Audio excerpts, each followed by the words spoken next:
quick introductions. I'm guessing you know everyone. Please ask. Well, first of all, welcome to the festival. It's just really fantastic to see all of you, and most importantly, it's just amazing that for a session that just got decided yesterday, we have an audience of more than one. So thank you. That's Srikrishna, Shinie, Shrabonti, Sadhana. We're waiting for our other members to come.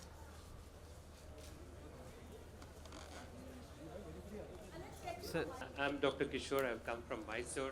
So my question is, how much time it took for you to plan and execute? And the second is, how did you generate the resources? So considering this is our 14th year now, planning for the festival is a annual basis. It just goes on through the year. And maybe we think about the festival all through the year. We plan for maybe 10 months of the year. Shruti from the festival team. Trying to think of how else to answer your question. Yeah, but it takes, I think there's two aspects to it. There's the curation, making sure that we're getting interesting writers, make sure we're figuring out what's the pulse of the reader in the current year perhaps, and then writers that could be interesting. So that's one part of the curation. There's also what could make for an interesting conversation. How do you think of two people that otherwise one might not have thought of putting together, and perhaps there could be a spark of a conversation that gets people thinking from something like that. I think those elements are happening all the time. The actual operations, probably 6 months, 6 to 8 months. Everything that you see here, hi Ravi, thanks for coming.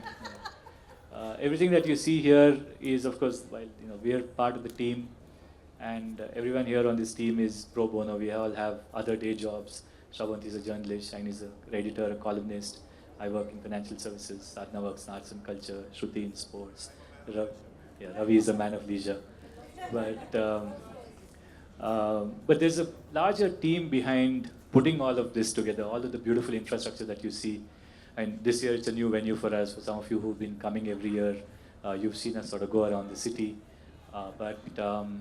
This venue comes to us thanks to the BBMP, or the Greater Bangalore Authority, under whom, the Department of Horticulture, under whom Freedom Park sits. And all of the event infra, we have a great partner that helps us put all that together, be it the bookstore, be it all of the other things. There's people behind that make it seamless so that we can sit in front of you, answer an AMA and look good. To the second question on resources, I was waiting for so long so that I could wait for Ravi to come and answer. Individuals come forward. There's a backstory to it. Actually, in year one, when the festival budget was 30 lakhs, we did find a sponsor, which is the conventional thing, XYZ presents Bangalore Lit Fest. But with 3 weeks to go for the event in 2012, the sponsor backed out, saying that they have a more promising opportunity at the Dashara, and they withdrew the sponsorship because we were unproven at that time whether we would survive. So they walked out. So partly serendipity just struck that why don't we reach out to individuals.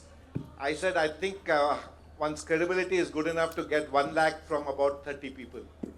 And that's how the whole Friends of BLF idea started.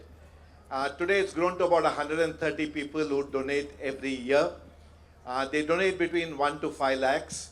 And every year about 80 to 85 people come through as the friends for that year. Of course, some of the others have other causes every year, but we have been fortunate and lucky that there are a set of people who believe in us year after year, and they see this as one of their overall charitable portfolio to do. I'm not aware of any other city. The festival now costs us around 3 crores, so it has gone from 30 lakhs to 3 crores, and all of it is coming from these contributions. Of late, of course, it's been a bit more challenging, so we have also gone for CSR money, and this is also fundable under CSR. So that is helping us bridge the gap between what individuals give us. So that's really the short and long story of fundraising. Any follow-up questions on money? I'm okay for anything. Don't ask me to introduce you to anyone who can give you money. Except for that, I'm available for Gyan. And I think along with the scale, I mean, we've also, I mean, well, of course, the budgets have scaled, and that's really because our budgets have gone up. That's also because the festival is scaled. In year one, when we started at Jai Mahal in 2012, we had 30 speakers and I think about 3,000 people in the audience over 2 days. We're now typically close to 300 speakers each year and around 150 sessions in all, including children's programming and all of that. So I'll maybe ask, sorry, I think you had just as a number, in 14 years totally, we have raised about 25 crores from the community and made this free festival possible. Okay, so Many of us, many of you that are sitting in the audience that also make this happen. So thank you. so 2 questions, in fact. My name is Sanjay, by the way, Srikrishna. So one, and anybody among you can take that, and that is about books. I'm disheartened. This is a young nation. About 65% of us are young people below 35. I think possibly 20 or maybe 40% here are young. So where do you see books in future? The other question is financial, in fact, and maybe sir can answer that. So how much of revenue which you generate comes from sale of books in the festival? You can give, you don't need to give, actual, maybe a percentage of revenue. No, that's a festival bookstore, so they run it independently. It has nothing to do with us. So the festival bookstore is an arrangement that we have facilitated, and the festival bookstore basically manages that. So when the figures that I mentioned is to pull this festival off, the arrangements, the event management, flights, including cancelled flights, all that stuff.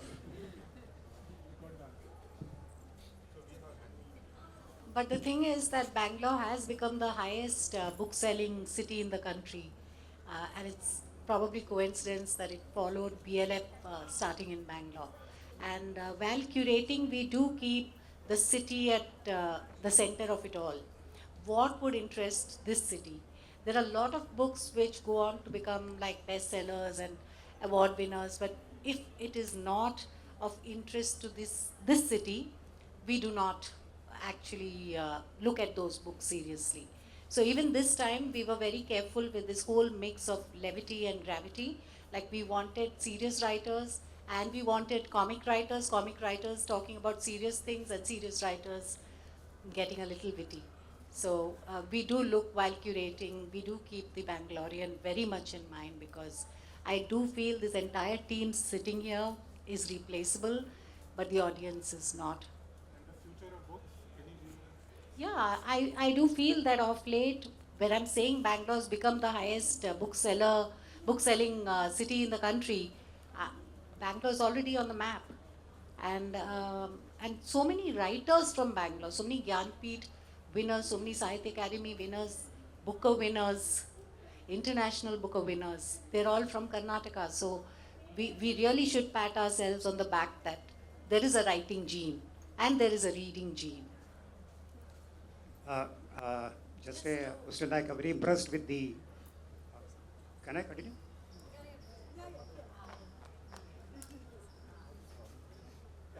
Hi. Sorry. I'm very impressed with the, coming for the first time, very impressed with the crowd and, response and other things like. Were you under a rock for 13 years? Huh? Were you under a rock for 13 years? Yeah, unfortunately, I was not kind of connected with this, busy with some other things, so I was not, sorry for that. Okay. I'm very impressed and I'm very happy to see a lot of youngsters coming in and, maybe probably few grey hairs like you and me here. Otherwise, majority are our youngsters. Congratulations to them and other things like. Other than this BLF conducting this such nice get-together and interaction with authors, what else they do for the budding authors? So I have started writing at the age of 71 and I have published a small book now, a collection of short stories. So just wanted to know from BLF how you kind of encourage the young writers, I'm not young writer, old writers, whatever it is like. So budding writers, my first book. So I've been able to put it in Amazon, but feedback is good. But what happens is that the limited number of readers and things like. So just wanted to know how BLF can help or can do something. Just wanted to know if people like the book, if it's all finally, it's all the readers is going to decide. I'm not going to decide, correct? So finally readers have to write. But Yeah. readers will write it, like it or not, it has to reach the readers. You So that's have what- you self-published your book on Amazon? Did you say that you published the book on Amazon? Yeah, I went to a small, what you call publishing Right, house. but then Amazon has a Kindle, direct to publishing Yes. platform as well, which you can try out. Actually, hundreds of authors get discovered through that direct to publishing platform. Plus, at BLF specifically, we have something called LitMart, and there's also a Screen Mart. So LitMart is where basically we gather publishers together and we allow first-time authors to pitch their stories. Like, there's a 3-minute time frame in which they have to pitch their stories. Several authors have been picked up from there, their books have been published. And Screen Mart is similarly like, books that have been written for the screen. And even the Children's Literature Festival that's going on has, opportunities for children's writers to meet authors and publishers and editors. So yeah, I think it's a great place to be if you want to be an author. So when it happens, It's going on right now. Litmart got over. Litmart was in the morning, but Screenlit is tomorrow. Yeah. Yeah, here. It's right above the bookstore, like near the bookstore. Yeah. And CLF is going on. So if you want to look at children's writing, you can talk to a variety of authors and editors. Hi, I'm Chandra, and so I come from Calcutta, but I've been here in Bangalore for more than 20 years now. And so in Calcutta, you must be knowing that the book fair is a big thing. And I've always missed that in Bangalore. So the Bangalore Lit Fest is there, but it's not like a book fair. If you've been to the Calcutta Book Fair, you know, I'm sure. Why can't we have that in Bangalore? So in Calcutta, actually, there are 3 lit fests. There's a book fair which I've been to. There are occasional book fairs that crop up from time to time in palace grounds. But there is no organized group like the Bangalore Lit Fest that does the book fair. And normally the book fair works where people with business interest in those books and the trade of books, they need to come together and make it. We are like a college festival on steroids. So this group is actually missing their college days. So we just want to be young, and so this is all volunteer energy and this thing. So most of us have nothing to do with the book trade. So it's a very good idea, but we'll have to find a bunch of people for whom the book trade is a business. And that's how it even works in Calcutta. And normally, as you know, they get a country partner, 2 or 3 country partners. They have pavilions which are multi-country pavilions. It's a whole different ball game. This is just fun. Just to add to what both the gentlemen said about the book culture, I just want to add that there is a dimension that the Bangalore Literature Festival does, which is it celebrates the oral tradition of India and the subcontinent. We have a lot of artists who may not have written books, but they do come here and express their voice and expression. So that's a platform in addition to books that we've created. Morning music. I'm a conservation architect, and this question is to Ravi sir. I basically restore the government museum, and I've seen your ventures with Sabha, and it's so nice to see a place like Freedom Park, which is an historic place to be used for Bangalore Literature Festival.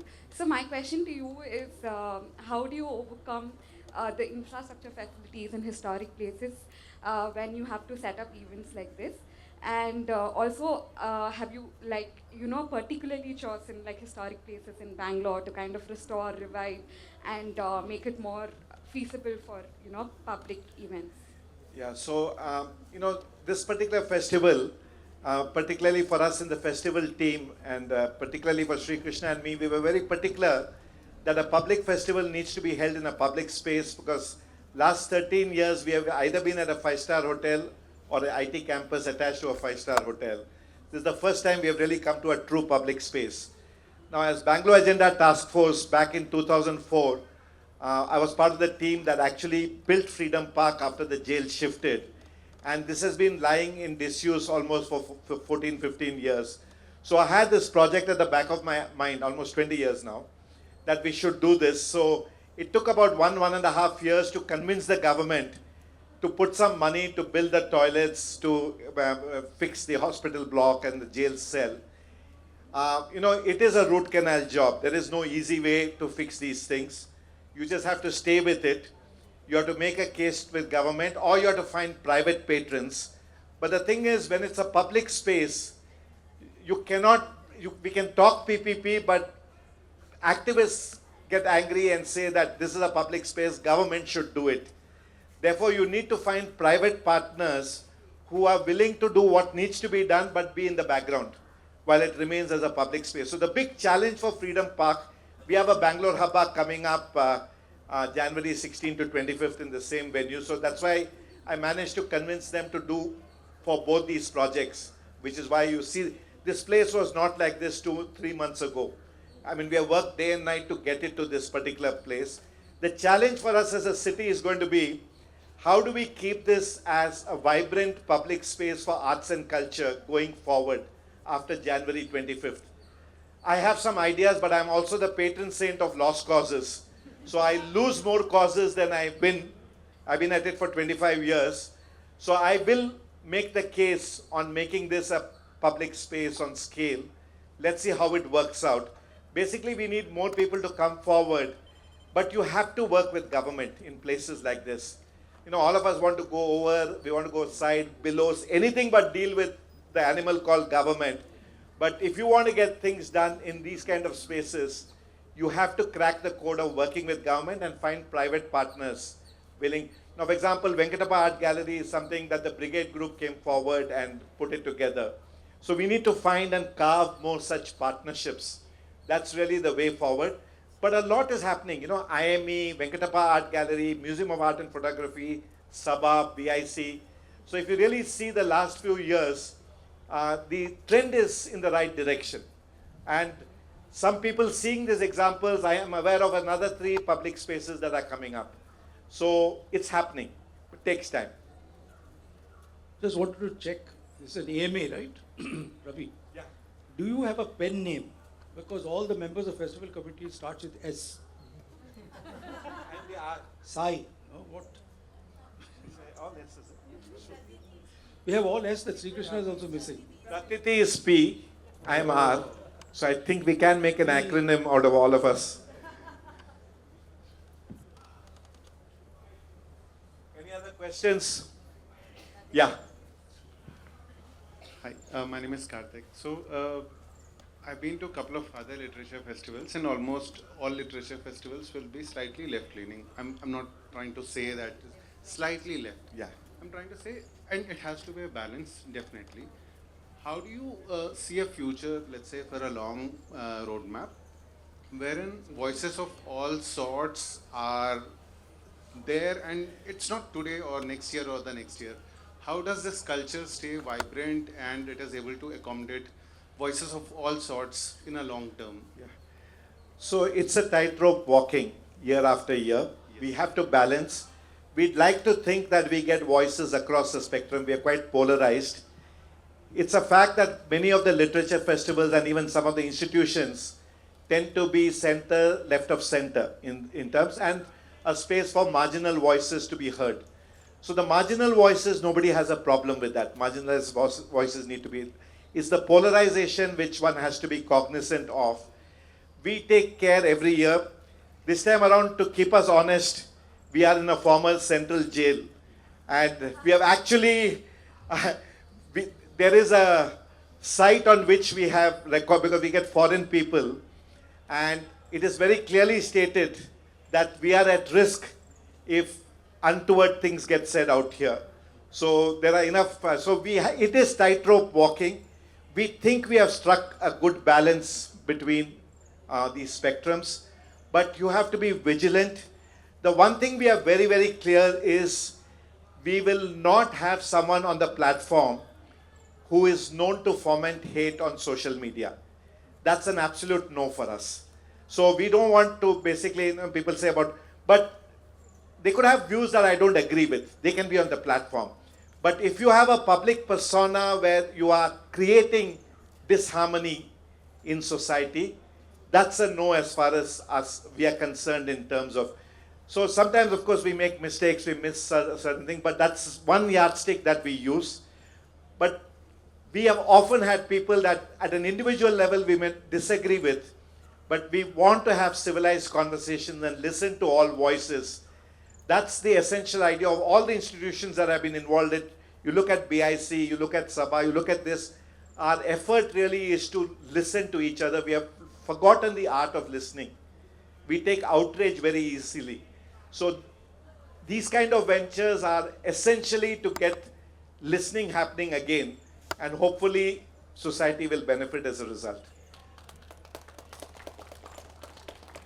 Hi, so I just have one question. We've covered a little bit of this already, but I wanted to understand more about what goes on behind the scenes of picking authors, picking speakers. I think someone had mentioned a little bit about. We defer to her, and if there's any author unhappy that they are not here, we direct them to Shinie. So Shinie, please answer that. Right, so They're just throwing me under the bus. right, so I think someone had also mentioned a little bit about putting people together who you would not have expected to bring out the ideas and thoughts you might not have gotten otherwise. I just want a behind the scenes view. So we do start discussing like 365 days. We have the next year's dates ready much in advance, and any author who we want to invite and can't come this year, then we try and book them for next year. Like we have Andy Griffith for next year. You know, we invited him for this year, but international authors are very difficult to get before at least 12 months, you know. And yeah, we talk to all the publishers, what are their new books, and like I said, we keep Bangalore, the city, very much in the center of it all. So we have a lot of authors who are not ready with new books, they don't have a new book with them, but we know that the city would be interested in listening to them, or being put into panel discussions where the topics and themes are of interest to the city. So definitely this is a very, very unapologetically Bangalore festival, and we have the Bangalorean, who puts the B into BLF. That is definitely kept in mind. Ma'am, I am Lieutenant Ramamoorthy, Indian Navy retired. I feel proud to carry forward the legacy of the great Danava Tiya civilization, which is 12,000 years old, from Mahabali Virochana days. And also we've got a narrative agenda from Rothschilds, who were the owners of the three East India companies, British, Dutch and French. And we are more or less smashed by the Western narrative, and there's a lot of cultural terrorism through the books. How can we ensure that we have the right narrative set through our books, which carries the true pride of India, and feel proud that we are Indians? My suggestion would be our email ID is lit@blrlitfest.org. We'd strongly welcome you to write in with your entire thinking and suggestions, and we will take that into consideration while doing the next year's festival. lit@blrlitfest.org. You can write in out there. So that's a commitment to look into it. Yeah. So good afternoon. I have two questions. One is in terms of Lit Mart, how many entries were there this year, and what was the selection? Actually, sorry, Srikrishna is managing Lit Mart, and he is the person who is not here. All of us are flaky on that subject. So what I suggest is, when you meet Srikrishna, you know him, I think, you are sitting in the center, or you ask for Srikrishna and ask him this question. He'll give you the exact numbers. And how is Literature Festival trying to bring back books into our society? That Shinie. I think I already told you Bangalore is now the #1 book selling city in the country. For me, that's a very, very big thing, because when BLF started, it wasn't so. It used to be Delhi, it used to be they're bigger cities. So we are a small place, but with the largest book sales. That says a lot about the readers and the writers. And I remember there was a time when everybody was saying they're writing a book, but nobody was saying they're reading a book. And I do feel now we have like an equal amount of readers and writers in the city. One last question, because we have a session at 1 o'clock. The lady there in black. Thanks. I'm Anjana Mangalagiri. I I first would like to congratulate the BLF. This is the first ever BLF that I'm attending.